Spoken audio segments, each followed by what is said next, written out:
Knuckles.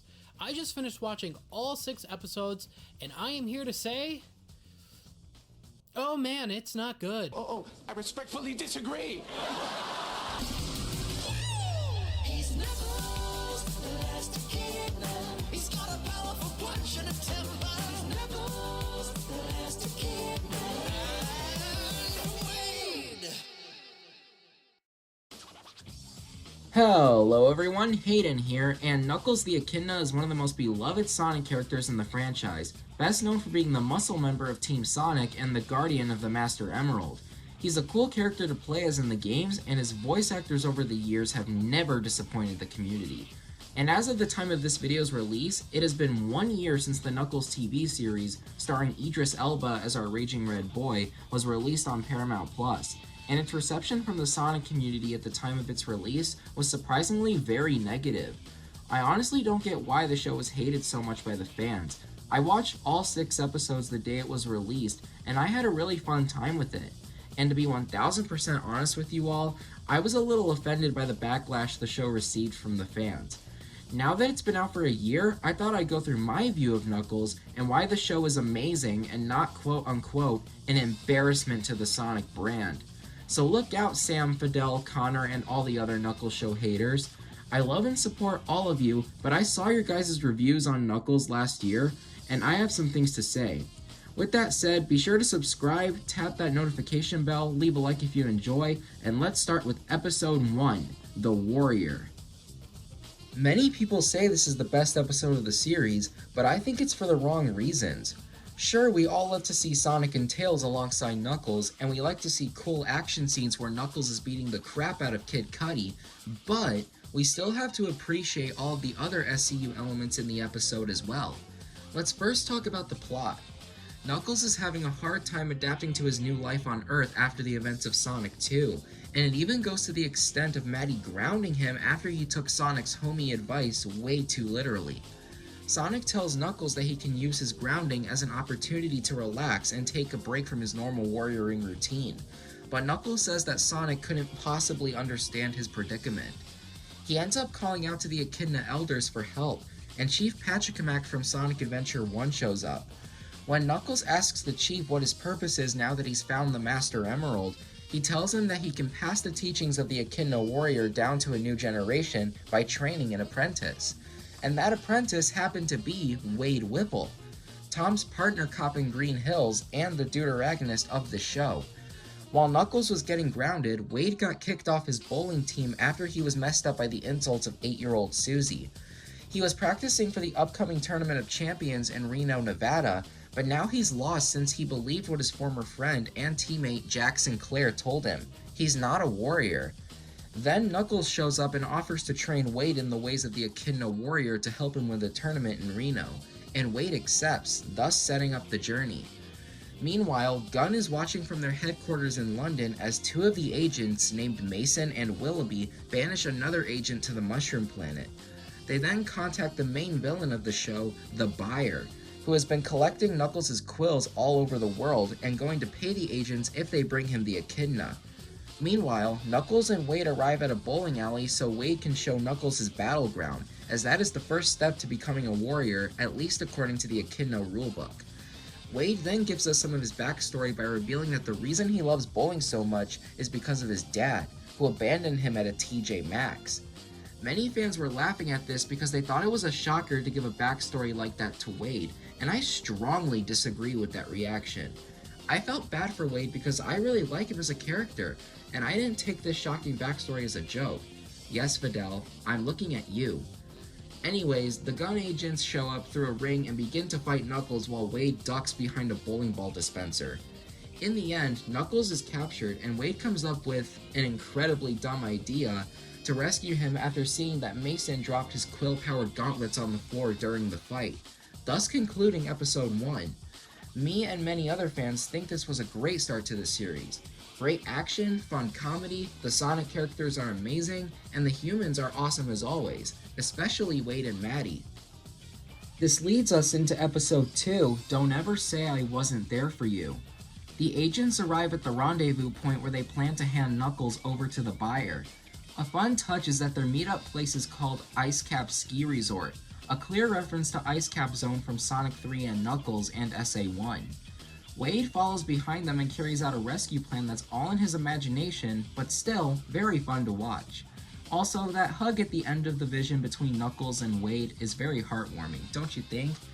After Wade is done dreaming, he literally blows his own cover by exploding his car into oblivion. When he rockets his way into the resort using the gauntlet, the agents follow him to prevent him from getting Knuckles back. After a phone call to Mason's mom and sriracha sauce to the face, Wade destroys Knuckles' cage, and the Echidna uses his gliding ability to get them away from the resort. They then eat at a burger shack where Wade teaches Knuckles a little lesson that his dad taught him, which is to take every little moment in life and enjoy it, and that 9 out of 10 warriors would call their escape a glorious victory. Then a bounty is put on Wade's back as the duo continues driving, and they make a plan to hide out at Wade's mom's house, ending episode 2. This episode still had me and other fans locked in. It was a fun rescue mission with a funny daydream scene blasting holding out for a hero, and Knuckles was still very funny and cool in this episode while forming a bond with Wade. The agents also had their moments, the most notable of which being Willoughby telling Knuckles that she signed up for Gun to study extraterrestrials, and that she had been doing so for a very long time. It's nice to get a little background of these seemingly random side villains who are out to get our red boy. Now, be prepared everyone, because I am about to enter super defense mode as we cover the next 4 episodes of this show that many of the fans either think are so bad that they're good, or just flat out hate them. The first being episode 3, the Shabbat Dinner.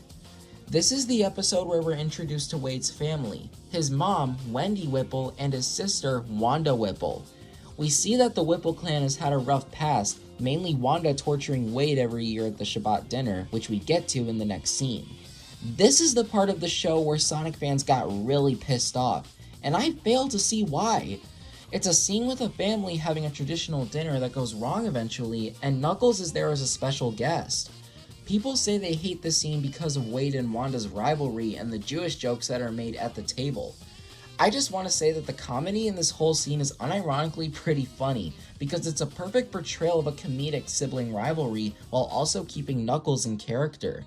And I gotta say, I quite like the interactions between Knuckles and Wendy, and her saying Knuckles still gets the slightest of laughs out of me. If fans hate this episode purely because of this scene, yes Ultima, looking at you, then they really don't know what they're leaving out of the picture. That's because later in the episode, bounty hunters see Wade's bounty and decide to go after him, setting up a cool fight scene in just a few minutes. Then we get more lore about Wade's father by finding out that he's the bowling champion that Wade wants to win against in Reno. And the main duo has another fun bonding moment when Wade shows Knuckles that he can have a jam. Then we get the hype of the episode that many of the haters chose to ignore, where the Whipple house falls under attack from the bounty hunters out to get Wade, and we get a cool house fight scene with Knuckles and Wendy protecting the Shabbat candles. The episode ends with Knuckles and the Whipples peacefully watching the candles burn out. Now, episode 3 is hated purely for the dinner scene, which is just plain absurd. Remember that this show is supposed to also appeal to a general audience, not just Sonic fans? Well, many fans want it to be just game-esque action with only the Sonic characters, which is not the right way to perceive media from the Sonic cinematic universe. I won't judge how people take the comedy in this episode, since how they deal with it is their issue, but you still have to love the protagonist in this episode. Knuckles is amazing at the dinner table, in his moment in Wade's room, and watching a movie while having dessert with Wendy. And the fight in the end was fun. You can't deny it no matter how hard you try. Episode 4, The Flames of Disaster. This is, in my opinion, the wildest episode of the series, but in a great way. Wade wakes up in the aftermath of last episode's house battle in a jolly mood, until he gets captured by Jack Sinclair and dragged down the road. Meanwhile, Knuckles and Wanda watch him get dragged away as Knuckles claims that he must learn to rescue himself from his situation. When Wade is being driven away in an electric cage, Knuckles calls him and says that for his next lesson, he needs to go to the great battleground in the sky, so Wade meditates until Jack shocks him out of consciousness. He wakes up in a fantasy bowling alley because that's his particular battleground, and Patrick Kamak shows up to reveal that Wade is about to take his next big step to becoming a warrior, and to do that, he needs to find where his true strength lies. So we get introduced to a low-budget rock opera titled The Flames of Disaster, starring Wade Whipple as Knuckles, Jack Sinclair as Longclaw, Sonic's owl mother from his childhood, and featuring Michael Bolton. I will fan the flames of disaster. Michael Bolton, everyone. During this musical, we look into Knuckles' backstory of how he was able to get his powers after Longclaw and her owl tribe killed his father, which to everyone's surprise was by fighting Iblis, the fire demon from Sonic 06. This sets up many possible events to occur in future movies and TV shows, such as the possibility that Silver might be out there somewhere in the movie universe, or that Iblis is still hiding out in some hidden volcanic lair after Knuckles defeated him. When Knuckles seemed defeated, he found out that a warrior's true strength doesn't come from his fists, but from inside his heart. Wade also learns this lesson through the Echidna's point of view, and is able to use his newly found true strength to bust his way out of the cage and onto the street. There, he challenges his former teammate to a duel for his freedom, and takes a kid's bicycle to go up against Jack. The two charge at each other, and Wade slashes off Jack's locks, causing him to fall off his motorcycle and onto the ground. He gives up his jacket, shirt, and hat to Wade before running away in fear. Wade has found his true strength and arrives back at the house where his family and Knuckles are waiting. The group then rides off to Reno for the Bowling Tournament of Champions with their new team name, the Warriors, and Knuckles wearing his iconic Sonic OVA hat, ending Episode 4. Like I said, this is the wildest episode in the series, but other fans think it's wild in an awful way, which is completely not true. This is the episode that truly explores Knuckles' story of how he became the warrior we know him to be, while also teaching Wade that he can also find his strength. And, dare I say it, I think a musical is the best way to compensate for the budget of having this high-quality CGI animation for Knuckles in a TV show. And the actual song is a fun banger, and you cannot change my mind about that. One more thing I want to say before we get into the next episode. Knuckles is not absent in this episode at all. Yes, I am getting technical here because I'm super fed up with hardcore fans saying this episode is just Wade. He's there in the beginning, we look at his backstory of how he got his powers, even if it's Wade in a costume, it's still about Knuckles. And we see him at the end driving off into the sunset with Wade and his family. So the statement that Knuckles was gone from this whole episode and it being entirely about Wade is not true in the slightest. Episode 4. Hey, did you just come to watch Knuckles and his new TV show? Well, tough. This entire episode is nothing but Wade. You sit on a throne of lies. Now let's talk about episode 5, Reno Baby. Knuckles and the Whipple clan arrive in Reno at the bowling stadium where the tournament will be taking place. We're taken into the casino area where everyone who's competing is hanging out, and then, for the first time, we're introduced to Wade's dad, Pistol Pete Whipple. After Wade feels hesitant to talk to his long-lost father, Knuckles hatches a plan to help. He gives Wade an AirPod to listen to him while he tells him what to say to his dad through his phone. We're then treated to a funny scene of Wade speaking in a warrior-like manner to Pete, who's hilariously confused. But after Wade starts talking real with his dad, they wish each other the best of luck in the tournament and agree to make up for lost time, as Pete seems to feel very bad about abandoning Wade at that TJ Maxx. We then check in on the rogue gun agents who have been absent since episode 2 and have now been brought to the buyer's lair.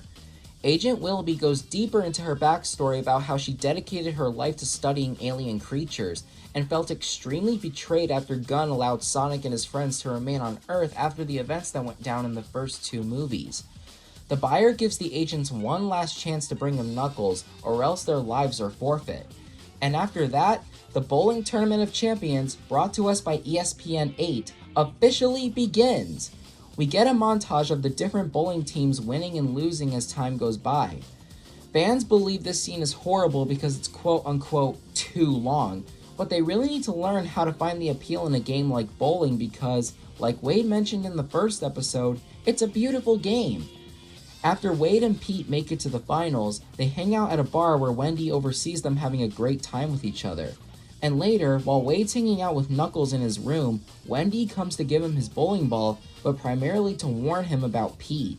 She reminds Wade that Pete hurt their family when he left, but Wade says that the two of them are still figuring their relationship out, and while his mom may not want Pete in her life, he might want him in his.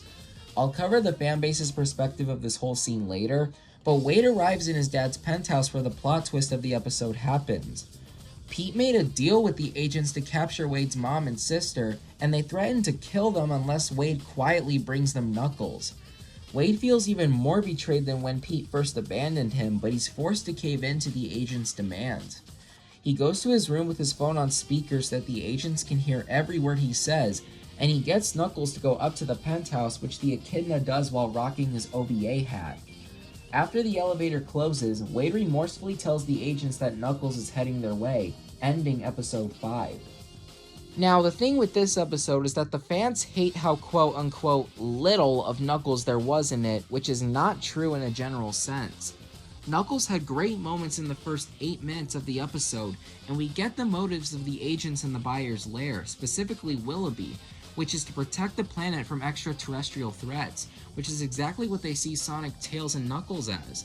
Plus, one of the biggest gripes people have with episode 5 is how it had a serious and emotional tone in the middle of it, and I just can't figure out why. I got emotional watching this scene with Wade and Wendy because I understand both sides. Wendy being concerned about her son getting hurt again is just like how any mother would worry for their child. And Wade wanting to build a bigger relationship with his dad is totally relatable because I myself have a very close relationship with my dad, and I wouldn't want anything potentially breaking our bond. However, people love to express their hate for this scene because they think that characters like Wade only warrant silly comedic moments, and they can't have a serious tone in any scenes because it's quote-unquote out of their character. I think that take is so dumb because this kind of thing has been done many times in the Sonic Cinematic Universe. Take a look at Tom and Maddie. They have their heartfelt talk in the beginning of Sonic 1 that gets the audience to feel for them, and they are filled with funny and memorable scenes. The Sonic characters are even hilarious, especially Sonic and Knuckles. The charming thing about Knuckles is that he's very smart, but also very funny because he's trying to adapt to his new life on Earth. All of the main cast of characters have their serious moments, which are sometimes heartwarming and other times really cool. Yet everyone loves those moments but decides to hate on this one simply because it's Wade and his mom doing the same thing? That's so stupid. Fans really need to start learning how to allow every character in the Sonic Cinematic Universe to have all their moments funny and serious, because it allows us as the audience to truly explore their personalities in every aspect. And I gotta say, we've been getting quite a bit of that from every character in the show so far, especially Knuckles and Wade. And with that, we finally reach the last episode. Episode 6, What Happens in Reno Stays in Reno. Knuckles arrives up in the penthouse and the agents shoot into the elevator as the door opens. However, they're surprised by a decoy mascot costume. Knuckles then jumps down from the ceiling at full power as he drops an AirPod from his ear, and Wade reveals that Knuckles was listening the whole time. We then get a really cool rematch with Knuckles versus the agents while Wade frees his family. When Willoughby tries to shoot rings at the Echidna again, he punches them back, causing both of them to open and suck the agents away to an unknown location. With everyone now free, Wade has to get ready to defeat his father in the finals. We then go to the finals of the tournament where we get one final bowling montage after Wade and Pete have a face-to-face confrontation where Wade says that he can win because he is a true warrior thanks to his training with Knuckles. Meanwhile, Knuckles is eating halal bread at the bar while he watches his students match when he hears people screaming outside the building. He goes out to investigate the chaos and is ambushed by the buyer, who's in a huge metal mech, and the Echidna and the villain begin to fight. Meanwhile, Wade is about to roll his final shot that could win the entire tournament for the Warriors, and I'm happy to say, he did it. But his celebration is cut short when the buyer slams Knuckles through the wall, causing everyone to panic and evacuate the stadium. Knuckles is dragged outside as Wade follows to save his friend. The buyer then drains Knuckles of all his power, which knocks him out cold, and takes his power for his mech before throwing the Echidna to the ground.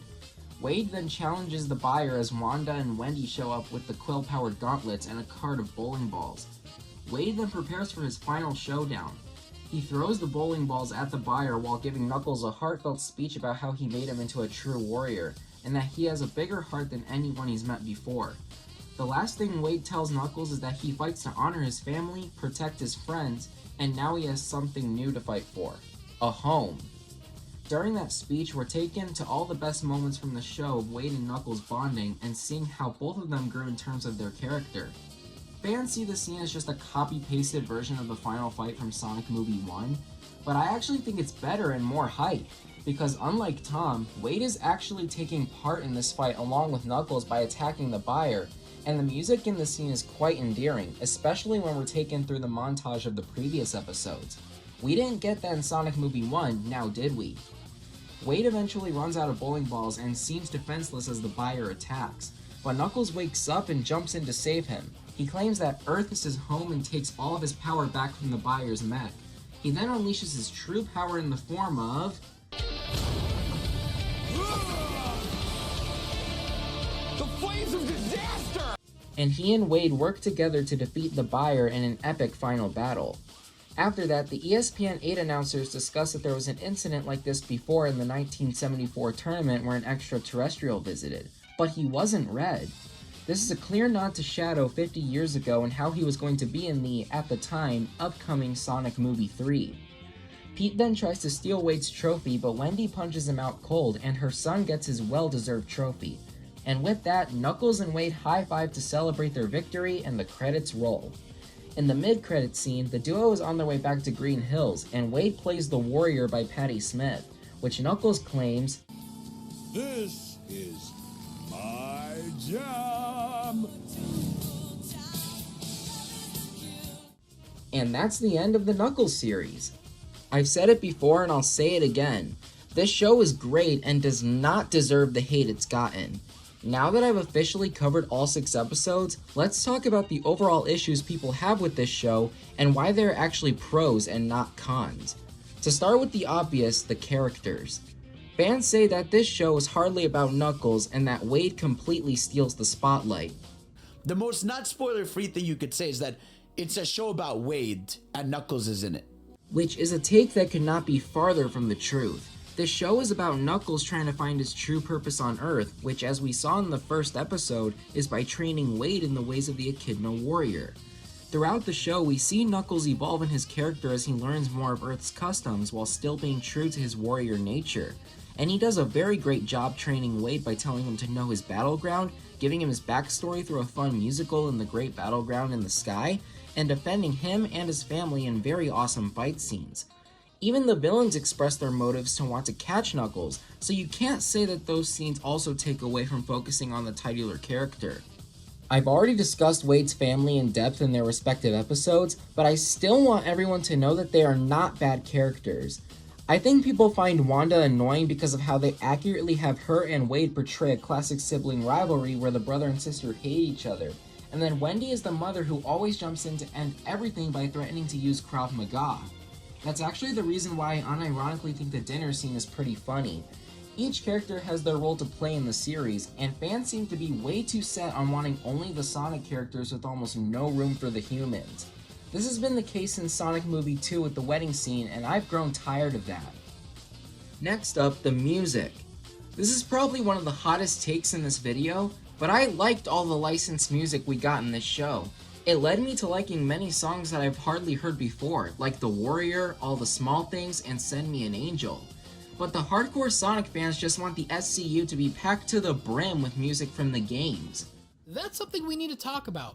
Throughout the entirety of this show, we have constantly had a bunch of licensed music that happens so often it borderline satirical, which probably cost them a lot, and I mean a lot of money to do. But putting music from the games for cheaper? Fuck that. Why would we need to put any of Knuckles' iconic songs from the games, which would make the fans really happy, when we have Warriors from Patti Smith or Saturday Night's Alright from fucking Elton John?